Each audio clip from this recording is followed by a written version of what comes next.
Hi everybody, thanks very much for being here. I'm just so very pleased to welcome Dr. Shankar, the Minister for External Affairs of India, back to Australia for his second visit this year following the very successful Indian Ocean Conference that we held in Perth.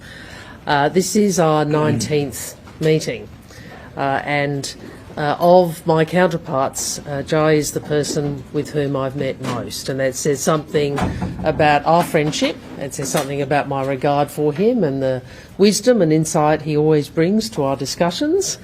But it also says something about the relationship between our two countries, which is of such great importance to Australia and I believe for India too. We are comprehensive strategic partners. We are Quad partners, we share a region and we share a future, and we see India as just so important in terms of securing the region we both want and the world we both want. We've had an excellent discussion this morning. We talked in particular about the architecture, the comprehensive strategic partnership we have. Next year is the 5-year anniversary, and we spoke about the next stage of ambition in that relationship. Obviously, apart from the very important bilateral relations between governments and our very important work together in the region and multilaterally, one of the beating heart of the relationship is the people-to-people links, the community ties of about 1 million Australians who trace their heritage to India, and really pleased at the engagement from the diaspora as well. We cooperate across really important sectors: science, technology, clean energy, agricultural, education, skills and tourism. In relation to progressing our tech cooperation, I am announcing today that the Australian Government will award $1.6 million in grant funding for 6 impressive projects under the Australia-India Cyber and Critical Technology Partnership. So my congratulations to the winners, which are the Australia-India Institute, the ANU, the CSIRO, the Indian Council for Research on International Economic Relations, Monash University and the National Institute of Strategic Resilience. These are great projects on priority areas such as undersea cables, responsible development principles for quantum technologies and digital public infrastructure. Obviously, India is I think it's the fastest growing major economy. It's an essential partner for Australia as we continue to strengthen and diversify our trade links and secure our supply chains. We're a partner in economic matters as well as a partner more broadly. I am also delighted to announce we will send for the first time a First Nations business mission to India in 2025, looking to support new partnerships for Australian First Nations businesses looking to engage with India and promoting the excellence, ideas and unique offerings of First Nation businesses to new markets overseas. Finally, last year we announced at our last ministerial dialogue, actually the 2+2 ministerial dialogue, a 1.5-track strategic dialogue. This is a platform for engagement, not just at government level, but beyond on the really big geostrategic trends shaping our region. I'm very pleased to share with you we have selected Australia's think tank partner to support the delivery of this dialogue, which is the Asia Society. I also look forward to engaging with Jai tomorrow at the Raisina Down Under for a conversation on the Indian Ocean, an increasing area of cooperation for us. There's plenty more to do as we continue to work together to address the shared challenges in the region and beyond. So thank you, Jai, for coming back to Australia with your delegation. Look forward to hearing from you. Thank you, Penny. If I could supplement Minister Wong's remarks, this is our 3rd Foreign Ministers Framework Dialogue. But as Penny said, we've been meeting regularly, so in a way it's a kind of continuing conversation between us. I think our last meeting was in New York, or the sidelines of the Yunga. We are, of course, comprehensive strategic partners. We are also very important Quad partners. And I think whether it's on the bilateral side or beyond, I think we essentially have a good story to tell. If I were to just look at the last year, we have started our annual summit practice. The ECTA, the trade agreement, has yielded results. It's moving. We are negotiating our way towards a CICA. Trade itself has actually been at record levels. I believe it was 48 billion Australian dollars last year. We have just opened more consulates. The Australian one in Bengaluru. I formally inaugurated the Indian consulate at Brisbane. We have Australian universities have also been the first to actually open establishments in India. Two of them have done so. Our education minister was here recently to take that forward. The work and holiday program has started. The MATES program will start very soon. On the defense side, we had the Australian Air Force at exercise Tarang Shakti. We had participated in exercise Pitch Black. And we are doing the Raisina Down Under. I think we're beginning that practice. We hope that would be a regular one starting this afternoon. Now, apart from coming to Canberra for this dialogue, as I said, I was in Brisbane yesterday for the formal opening of the consulate. I also had an opportunity to visit the HADR warehouse, which your department organizes. I hope that can become a platform for further cooperation, both bilaterally and possibly on the Quad. I will be going from here to Sydney tomorrow and hope to do some business meetings there. I also had an opportunity to visit the University of Queensland and meet students, meet researchers. So bilaterally, as I said, it's a strong report card. In terms of global issues, today we've had a discussion already about our respective neighborhood. We spoke about the global strategic situation, largely Ukraine, Indo-Pacific, Middle East a little bit. We will have a more detailed Quad discussion over lunch. So all in all, I think this practice of meeting regularly has, once again shown really how useful, valuable our conversations are. Thank you for hosting me again, and it's good to be back in Australia.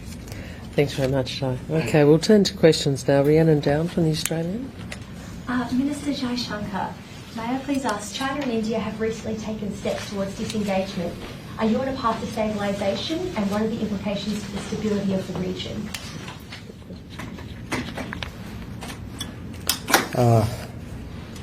Yes, on October the 21st, we concluded the last lot of disengagement agreements. We had done some earlier. These are currently in the process of being implemented.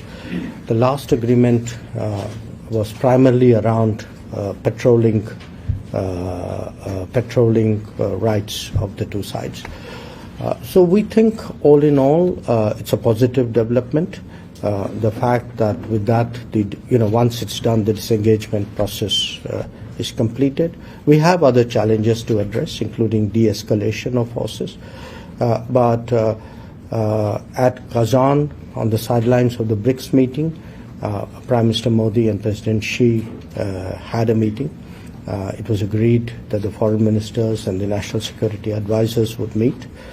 So we will have to look, at further building on this.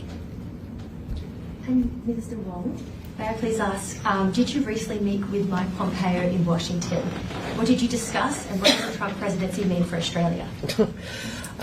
In relation to the first, yes, I did. And you would anticipate before an election, it's important that we meet with both the government of the day, but also the potential alternative government. It was a very good discussion I obviously won't go into all the details, but what I can share is obviously one of the priorities for us to discuss was AUKUS, and very pleased that the sort of bipartisan support that we've seen previously from visiting congressional delegations who you might have heard from, but also public statements, that we have an understanding on both sides of politics in the US about the importance of AUKUS. In terms of the US election, we will work with whomever the American people choose. We will work with whoever they choose for president and also for the Congress of the day in Australia's interests. We will look to strengthen the alliance. As you know, historically,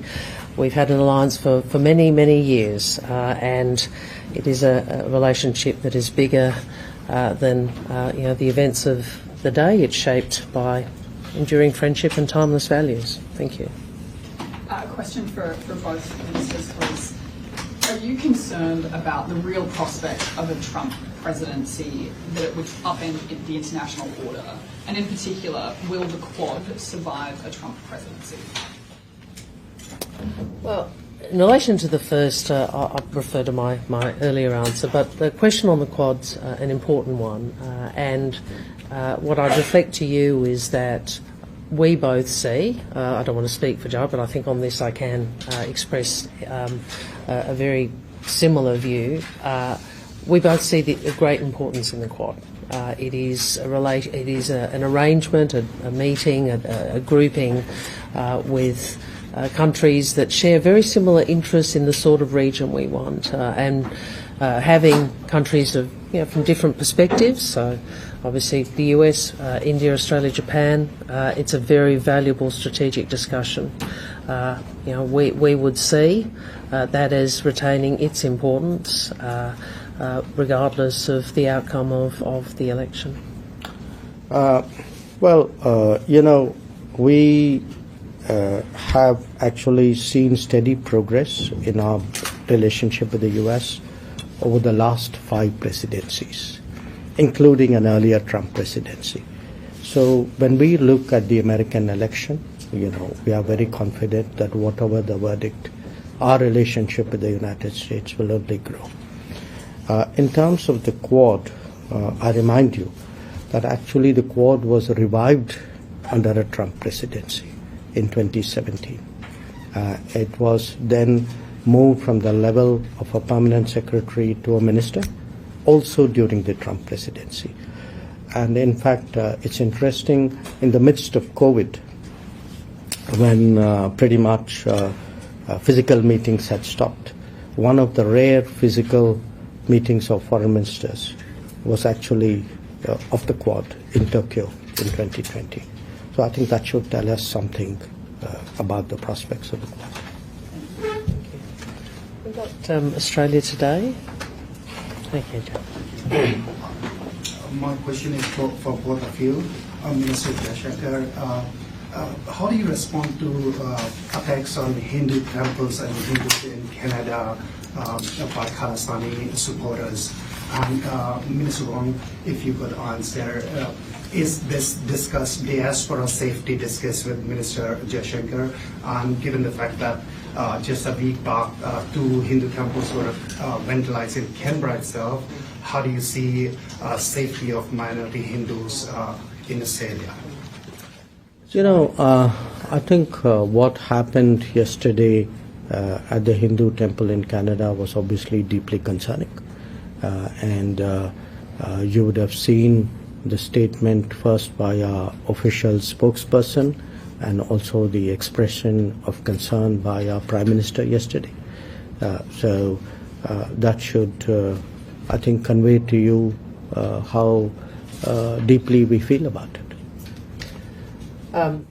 Well, first in relation to safety, all Australians, regardless of their faith, their culture, who they are, where they live, are entitled to be safe and they're entitled to be respected. And in relation to the vandalism that you describe, I know that our local members have expressed a very strong view about that,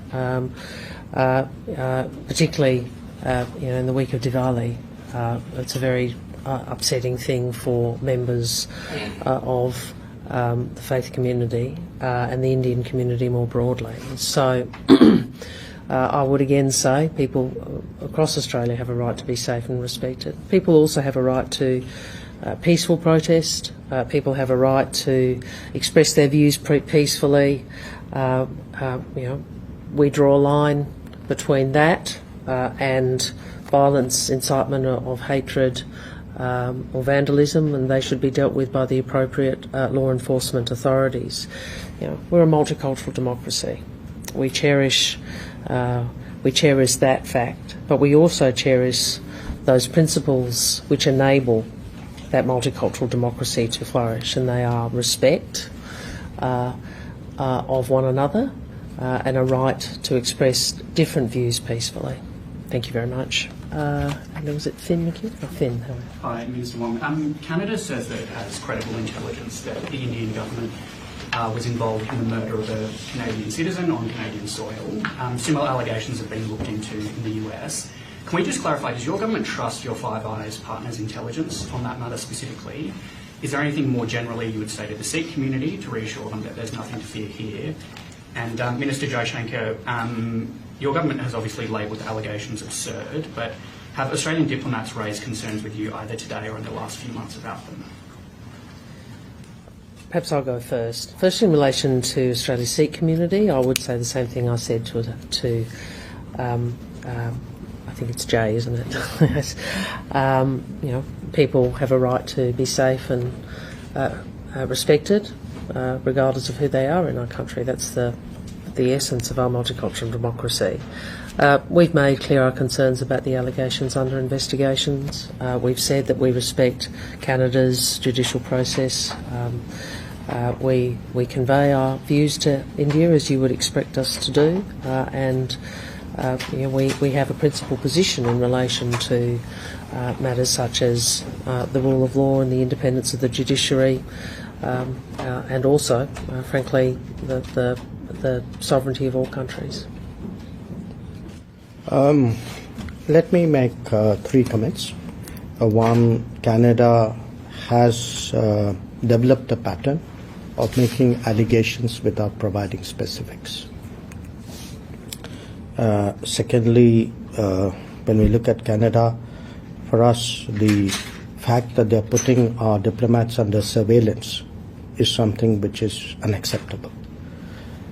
Third, the incidents which the gentleman there spoke about, and do look at the video.